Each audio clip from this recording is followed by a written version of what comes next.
എല്ലാവർക്കും വിനീത നമസ്കാരം. ശ്രീമദ് ഭാഗവതം ദശമസ്കന്ധം അധ്യായം 66 ശ്ലോകം 21, 22, 23, 24, 25, 26, 27, 28, 29, 30, 31 11 ശ്ലോകങ്ങള് ഇന്ന് നമുക്ക് നോക്കാം.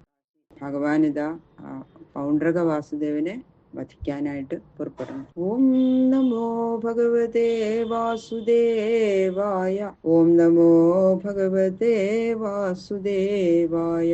കൃഷ്ണായ വാസുദേവായ ഹരയേ പരമാത്മനെ പ്രണതക്ലേശനാശായ ഗോവിന്ദായ നമോ നമഃ. ഓം നമോ ഭഗവതേ വാസുദേവായ. ശ്ലോകം 21. ഇതി ക്ഷിപ്വാശിതൈർബാണൈ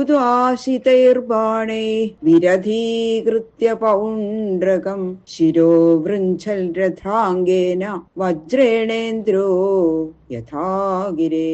ഇങ്ങനെ വാക്കുകൾ കൊണ്ട് പൗണ്ഡ്രകനെ നിസ്സാരമായിട്ട് തള്ളിയ ശേഷം ഭഗവാൻ ശ്രീകൃഷ്ണൻ ബാണങ്ങൾ പ്രയോഗിച്ച് അവന്റെ തേരും കുതിരകളും ഒക്കെ അങ്ങോട്ട് നശിപ്പിച്ചു. പിന്നെതാ ദേവേന്ദ്രൻ വജ്രം കൊണ്ട് പർവ്വതത്തിന്റെ ശിഖരത്തേക്ക് മുറിച്ചില്ലേ, അതുപോലെ ചക്രം കൊണ്ട് ആ പൗണ്ഡ്രകന്റെ ശിരസ്സും മുറിച്ചിട്ടു. തഥാ കാശിപതേ കായാൽ ശിര ഉത്കൃത്യ പത്രിഭി ന്യപാതയത് കാശിപുര്യാം പത്മകോശമിവാനില. അതുപോലെ തന്നെ കാശിരാജാവിന്റെ ശിരസ് ബാണങ്ങൾ കൊണ്ട് എയ്ത് മുറിച്ചു. താമരമൊട്ടിനെ വായു എന്ന പോലെ ആ കാശിപുരിയിലാണ് വീഴ്ത്തി. കാശി രാജാവിന്റെ കൊട്ടാരത്തിന്റെ മുമ്പിലാണ് കാശിരാജാവിന്റെ തല ചെന്ന് വീണത്. ഏവം മത്സരിണം ഹത്വാ പൗണ്ഡ്രകം സസഖം ഹരി ദ്വാരകാമാവിശൽ സിദ്ധേർഗീയമാന കഥാമൃത. ഇങ്ങനെ തന്നോട് മത്സരിച്ച ആ പൗണ്ഡ്രകനെയും അവന്റെ ബന്ധുവായ കാശിരാജാവിനെയും വധിച്ചപ്പോ ശൗര്യവീരാദികളെ കുറിച്ച് സിദ്ധന്മാരാൽ കീർത്തനം ചെയ്യപ്പെടുന്ന ഭഗവാൻ ശ്രീകൃഷ്ണൻ അങ്ങനെ ദ്വാരകയിൽ പ്രവേശിച്ചു. അങ്ങനെ ദ്വാരകയിൽ പ്രവേശിച്ചപ്പോ എല്ലാവരും എന്താ ഈ ഭഗവാന്റെ സിദ്ധന്മാര് കീർത്തനം ചെയ്തുകൊണ്ടിരുന്നു. സിദ്ധന്മാരെല്ലാം ഭഗവാനെ സ്തുതിച്ചുകൊണ്ട് ആ സ്തുതിയൊക്കെ കേട്ടുകൊണ്ടാണ് ഭഗവാൻ ദ്വാരകയിലേക്ക് പ്രവേശിച്ചത് എന്നർത്ഥം.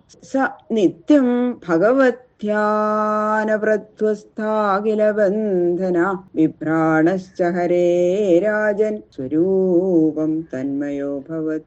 ശുഖബ്രഹ്മർഷി പറഞ്ഞു, ഹേ രാജാവേ, മത്സരം കൊണ്ടാണെങ്കിലും ഭഗവാനെ നിത്യം ധ്യാനിച്ചതുകൊണ്ടും ഭഗവാന്റെ ആഭരണാദികൾ നിർമ്മിച്ച് ദേഹത്തിൽ ധരിച്ച് താൻ ഭഗവാനാണ് എന്ന് ഭാവിച്ചതുകൊണ്ടും ആ പൗണ്ഡ്രകന്റെ അവിദ്യാകാമകർമ്മബന്ധങ്ങൾ നശിച്ചതുകൊണ്ട് അവൻ ഭഗവാന്റെ ലോകത്തിൽ, അതായത് വൈകുണ്ഠത്തിൽ തന്നെ പ്രവേശിച്ച് വിഷ്ണു സമാനമായ രൂപത്തോടു കൂടിയവനായി ഭവിച്ചു. സാരൂപ്യ മുക്തിയാണ് ആ പൗണ്ഡ്രക വാസുദേവന് ഭഗവാൻ കൊടുത്തത്. സാരൂപ്യ മുക്തി സിദ്ധിച്ചു. അങ്ങനെ ഞാനാണ് ഭഗവാൻ എന്ന് പറഞ്ഞൂല്ലോ. അതുകൊണ്ട് തന്നെ നിത്യവും ഭഗവാനിലെ ഭക്തിപൂർവമായിരുന്നു ഈ ഭാവന വെച്ചാലോ, അപ്പൊ സായുജ്യം തന്നെ ലഭിക്കുമായിരുന്നു പൗണ്ഡ്രകന്. പതിതമാലോക്യ രാജദ്വാരേ സകുണ്ഡലം കിമിതം കസ്യ വാ വക്ത്രം ഇതി സംശിഷ്യരേ ജനാഹ. രാജധാനിയുടെ ഗോപുരദ്വാരത്തിലെ ഒരു തല വന്നിങ്ങനെ വീണു, ശിരസ്. നോക്കിയപ്പോ എന്താ, കാശിരാജാവിന്റെ ശിരസ്. ജനങ്ങളങ്ങോട്ട് ഇതെന്താണ്, ആ കുണ്ടല സഹിതമായ ഈ ശിരസ് ആരുടെയാ? ഇങ്ങനെ അവർക്ക് ആദ്യം മനസ്സിലായില്ല. ഒരു ശിരസ് വന്ന് വീണു, കുണ്ടലങ്ങളൊക്കെ ധരിച്ചിട്ടുണ്ട്, അങ്ങനെയുള്ള ഒരു ശിരസ്. കുറച്ചു കഴിഞ്ഞപ്പോഴാണ് അവർക്ക് മനസ്സിലായത് കാശിരാജാവിന്റെ തന്നെയാണെന്ന്. രാജ്ഞ കാശിപതേർ ജ്ഞാത്വാ മഹിഷ്യ പുത്രബാന്ധവാ പൗരാശ്ച ഹാഹദാരാജൻ നാദേതി പ്രാരുതൻ. ഈ ശിരസ് കാശിരാജാവിന്റെ ആണെന്ന് അങ്ങോട്ട് അറിഞ്ഞപ്പോ രാജാവിന്റെ ഭാര്യമാരും പുത്രന്മാരും ബന്ധുക്കളും നാട്ടുകാരും എല്ലാവരും ഉറക്ക കരയാൻ തുടങ്ങി. ഹേ നാഥ, ഹേ നാഥ, അങ്ങയുടെ മരണനിമിത്തം ഞങ്ങള് നാഥനില്ലാത്തവരായി പോയല്ലോ, ഞങ്ങള് രക്ഷയില്ലാത്തവരായല്ലോ. ഇങ്ങനെ ഉറക്കെ നിലവിളിച്ചു പറഞ്ഞു. സുദക്ഷിണസ്തസ്യ സുത കൃത്വാ സംസ്ഥാവിധിം വിദു നിഹത്യ പിതൃഹന്താരം യാസ്യാമ്യപചിതിം വിദു ഇത്യാത്മനാഭിസന്ധായ സോപാധ്യായോ മഹേശ്വരം സുദക്ഷിണോർച്ചയാമാസ പരമേണ സമാധിന. കാശിരാജാവിന്റെ പുത്രനായിട്ടുള്ള സുദക്ഷിണൻ വേണ്ട പിതൃകർമ്മ സംസ്കാരാദി കർമ്മങ്ങളൊക്കെ നടത്തി അച്ഛന്റെ. എന്റെ പിതാവിനെ സംഹരിച്ചവനെ കൊന്നിട്ട് പിതൃകടം ഞാൻ തീർക്കും എന്ന് മനസ്സുകൊണ്ട് അങ്ങോട്ട് ശപഥം ചെയ്തു ആ സുദക്ഷിണൻ. എന്നിട്ട് അതാ ഗുരുവിന്റെ അടുത്ത് പോയി ഗുരുവിന്റെ ഉപദേശം അനുസരിച്ച് മഹാസമാധിയോടുകൂടി പരമശിവനെ പൂജിച്ചു. മഹാദേവനെ അങ്ങോട്ട് തപസ് ചെയ്യാൻ തുടങ്ങി സുദക്ഷിണ. പ്രീതോ വിമുക്തേ ഭഗവാൻ തസ്മൈ വരമദാൽഭവ പിതൃഹന്ത്യവധോപായം സവവ്രേ വരം ഈപ്സിതം. ഭഗവാൻ പരമേശ്വരൻ ആ സുദക്ഷിണന്റെ തപസ്സുകൊണ്ട് വളരെ സന്തോഷിച്ചു. എന്താണ് വരം വേണ്ടതെന്ന് ചോദിച്ചു. കാശിയിലെ പ്രത്യക്ഷനായിട്ട് വരം കൊടുത്തു. അപ്പോ സുദക്ഷിണൻ പറഞ്ഞു, തന്റെ പിതാവിനെ കൊന്നവനെ കൊല്ലാനുള്ള ഉപായം ഉപദേശിക്കണം, അതാണ് എനിക്ക് വരമായിട്ട് വേണ്ടത് ഭഗവാൻ എന്ന് ഭഗവാനോട് പ്രാർത്ഥിച്ചു.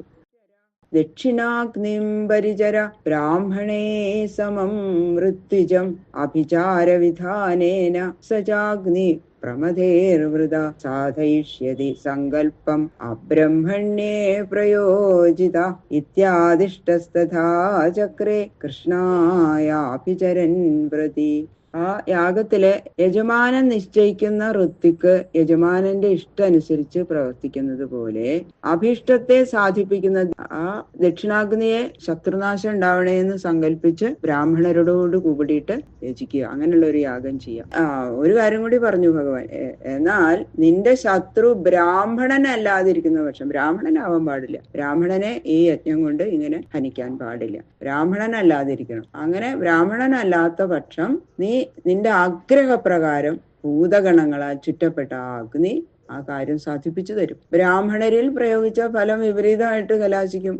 ഇങ്ങനെ മഹാദേവൻ പറഞ്ഞു സുദക്ഷിണോട്. അങ്ങനെ ആ സുദക്ഷിണൻ ശ്രീകൃഷ്ണന്റെ നേർക്ക് ആഭിചാര പ്രയോഗങ്ങൾ ആരംഭിച്ചു. അപ്പൊ പലതരത്തിലുള്ള വ്രതങ്ങളൊക്കെ പറഞ്ഞിട്ടുണ്ട്. ആ വ്രതങ്ങളൊക്കെ വേണ്ട പോലെ നിയമങ്ങൾ തെറ്റാതെ ആചരിച്ചു സുദക്ഷിണൻ. ബാക്കിയുള്ള ശ്ലോകങ്ങള് നാളെ നോക്കാം.